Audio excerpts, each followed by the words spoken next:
347 niños y niñas solos, sin sus familias, y en un país que no es el suyo y al que han llegado pasando por experiencias, en la mayoría de casos, llenas de peligro, de penurias y de pérdidas humanas. La reubicación de estos menores en las distintas comunidades de la península, ha sido el motivo esgrimido por la ultraderecha para romper sus pactos de gobierno en las 5 comunidades en las que el PP gobernaba gracias a su apoyo.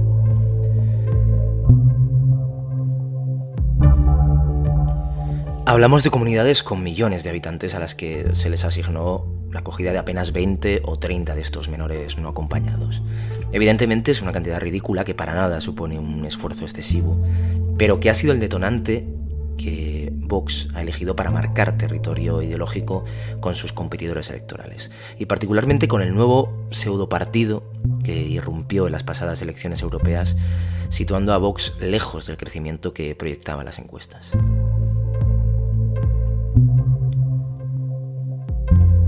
Hoy en El Contestador hemos querido profundizar en los mitos y en los bulos a los que apelan estos discursos racistas y xenófobos, y en cómo de cortas tienen las piernas en una sociedad cada vez más diversa y multicultural.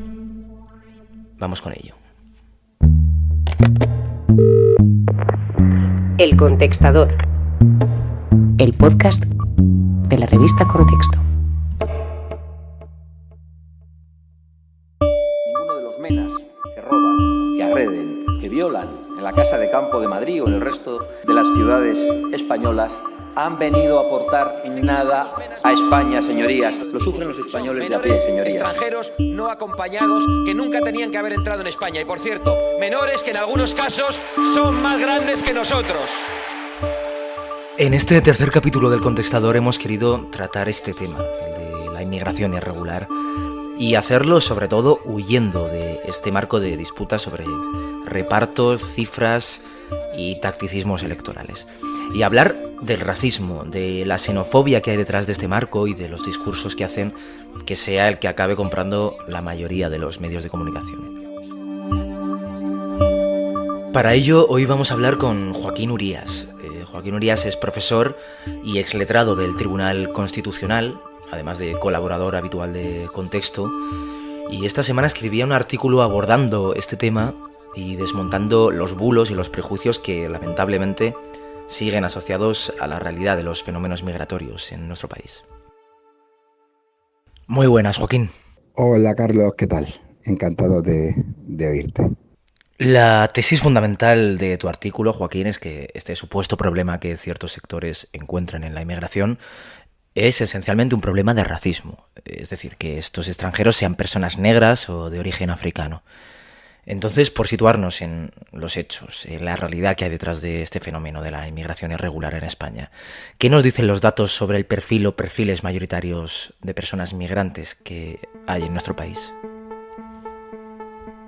Lo cierto es que en nuestro país se ha creado una imagen del inmigrante irregular como un chico joven, negro magrebí y que llega en un cayuco. Y eso no es la realidad. En la realidad, la inmensa mayoría, el 90% de los inmigrantes irregulares que llegan a España, pues no llegan en cayuco, lo hacen a través de los aeropuertos de Barajas o el Prat, entran con visado de turistas, luego se quedan aquí, y la inmensa mayoría de los inmigrantes irregulares son de piel blanca, más o menos, y católicos, y hablan español, porque la inmensa mayoría son latinoamericanos. Lo que pasa es que esos inmigrantes irregulares incluso no crean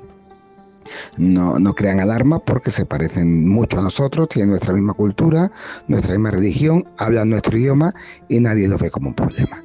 Entonces se exageran las cifras de lo que es lo más diferente, que al mismo tiempo también es lo más noticioso para los medios, yo lo entiendo, pero hay una exageración, una sobrevaloración de los inmigrantes de determinada categoría que tiene que ver con su religión y con su raza, evidentemente. Esta es una realidad que difiere en gran medida del perfil de la imagen distorsionada de inmigrante irregular que desde la derecha y sobre todo desde la ultraderecha han tratado, quizá con éxito en muchos casos, de integrar en el imaginario colectivo, al menos de cierto sector ideológico. ¿A qué crees tú que responde este estereotipo? ¿Qué componente racista, clasista o religioso hay en él? ¿Y por qué interesa que esta sea la imagen que tenemos de las personas migrantes en nuestro país? Bueno, desde los medios de la derecha interesa que haya miedo al inmigrante, porque eso es lo que ha favorecido el crecimiento de la ultraderecha en el resto de países de Europa. Ese miedo a nos van a quitar nuestra cultura, nos van a anular, nos van a silenciar, hacen que los trabajadores españoles pues crean que el culpable de que a ellos no les vaya todo bien que querrían, o de que ellos no se parezcan a los modelos que creen que tienen, pues es de los inmigrantes que les están quitando el trabajo. No deben pensar que la culpa es de los empresarios que les pagan poco o de quienes los explotan, sino que tienen que echarle la culpa al que está al lado. Entonces interesa crear miedo al inmigrante, y para crear miedo pues lo mejor es decir son musulmanes, van a violar a nuestras mujeres, incrementa la delincuencia, a pesar de que todo eso es mentira. Ni son mayoritariamente musulmanes, ni incrementan la delincuencia, ni van a agredir a nuestras mujeres. El miedo ayuda a que suba la ultraderecha y a controlar a la sociedad para que vea al enemigo donde tiene que verlo. A este perfil del inmigrante invasor, por así decirlo, que bueno, es fundamentalmente hombre joven de raza negra y africano, también se le trata de asociar desde estos sectores con la delincuencia, con bueno, pues el aumento de agresiones sexuales, de robos, con violencia, de peleas. De nuevo, ¿qué dicen los datos sobre esto? ¿Y de qué forma se trata de impactar en el discurso público con esta distorsión de la realidad?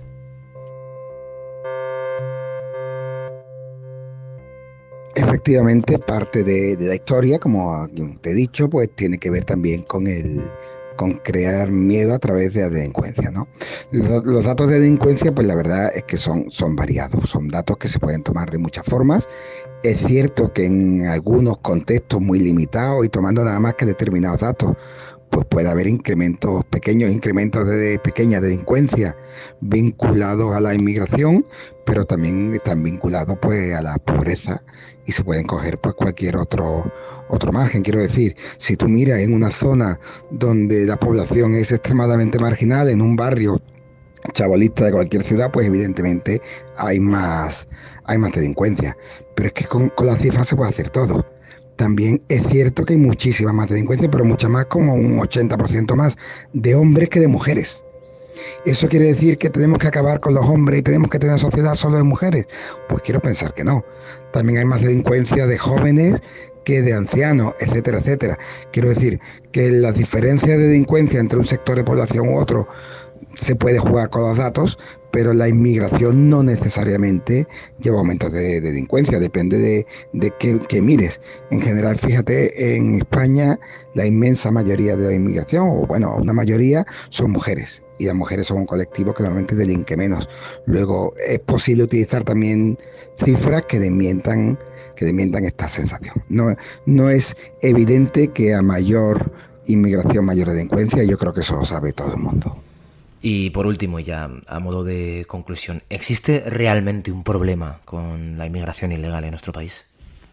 Hombre, yo creo que sí, que tenemos un problema con la inmigración, pero el problema es que estamos dejando que muera gente en el mar, especialmente africanos que hacen una travesía larguísima, que a veces no somos conscientes de cuántas familias, todo tipo de personas, hay hombres, pero también hay mujeres, hay niños, pues cuántos de ellos pues abordan un cayuco en las costas de Senegal o del Sáhara y se pasan 2 o 3 días en mitad del océano en una barca muy endeble intentando alcanzar las Islas Canarias para llegar a España. Y muchísimos de ellos pues evidentemente se quedan en el trayecto.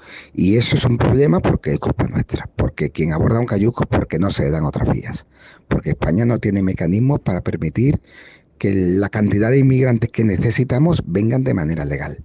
No estamos facilitando las vías legales de acceso y a la gente no le queda otra vía que intentarlo a las bravas por el mar y morir mucha gente. Luego, con nuestras políticas estamos causando muertes de personas a diario y no lo estamos atendiendo suficientemente.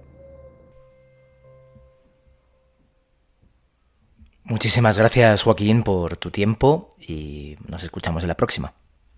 Nada, gracias a ti y gracias por este podcast que haces. Aparece la misma, el tiro de la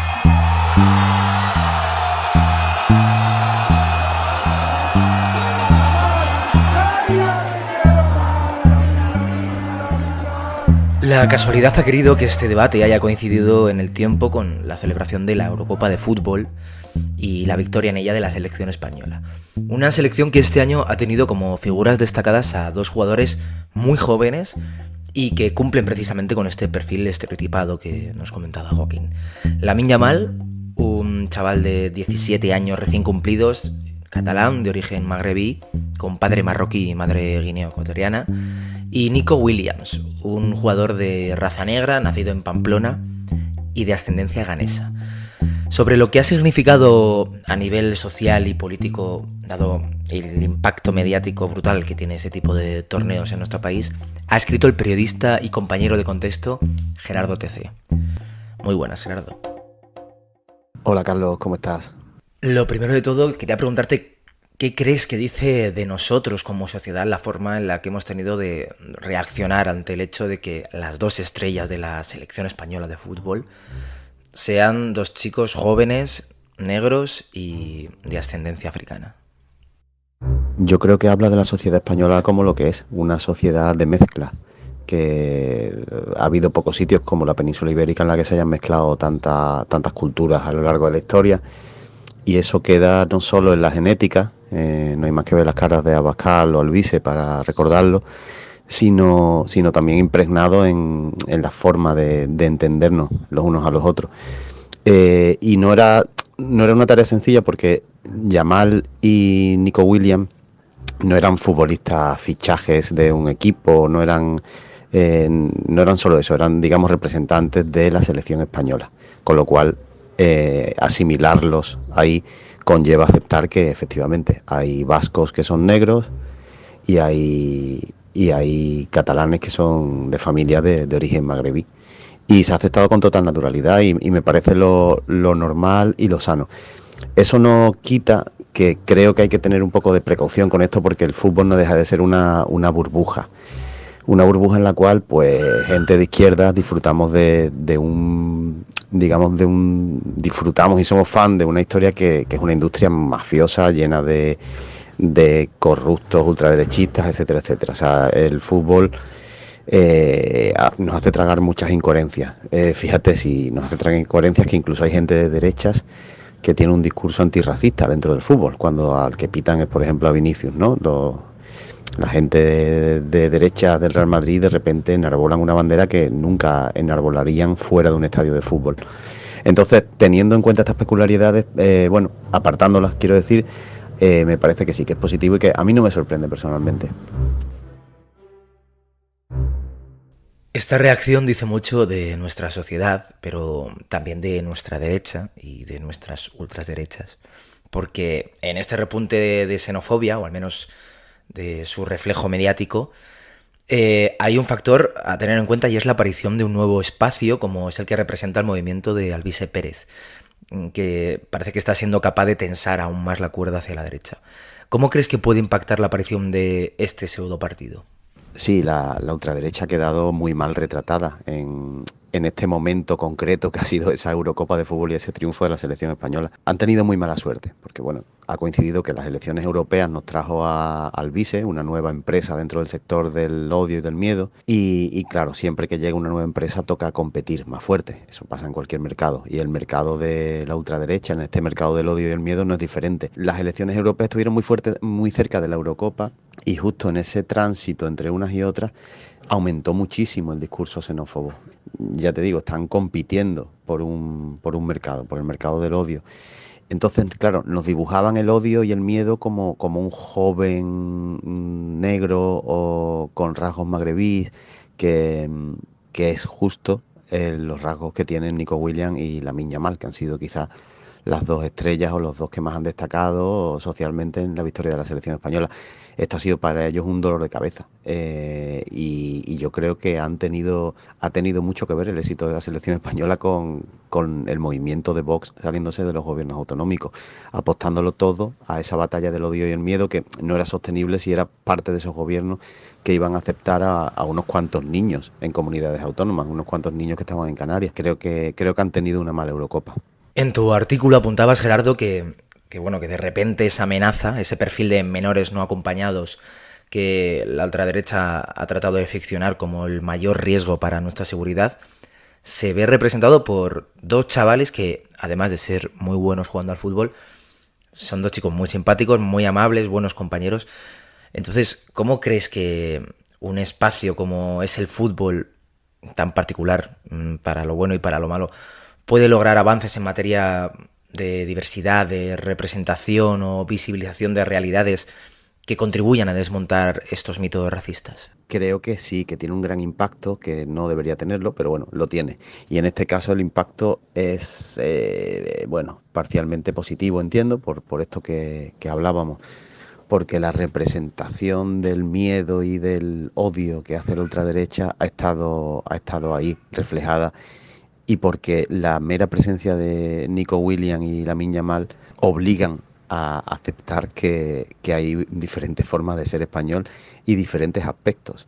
Un español puede ser un chico de raza negra y un español puede ser un chico de rasgos magrebíes como Yamal. Y eso es un ataque frontal al modelo de negocio de la ultraderecha. Pero, repito, y creo que es importante, nunca pongamos nuestras esperanzas en el fútbol. Sería una muy mala idea.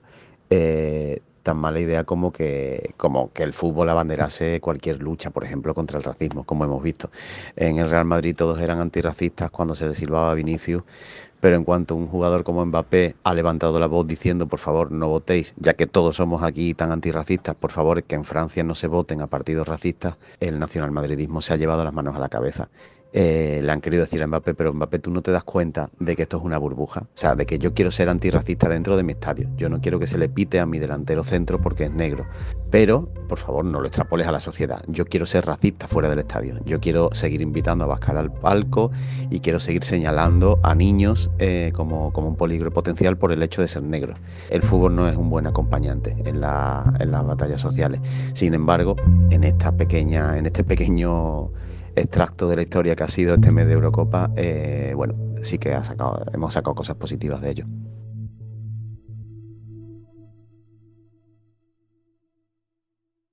Recuerda que este contenido solo es posible gracias a todas y todos los que con vuestra suscripción apoyáis la prensa libre y honesta. Si tú también quieres ayudar a que un proyecto independiente como Contexto siga adelante, suscríbete entrando en el link de la descripción o en agora.ctxt.es.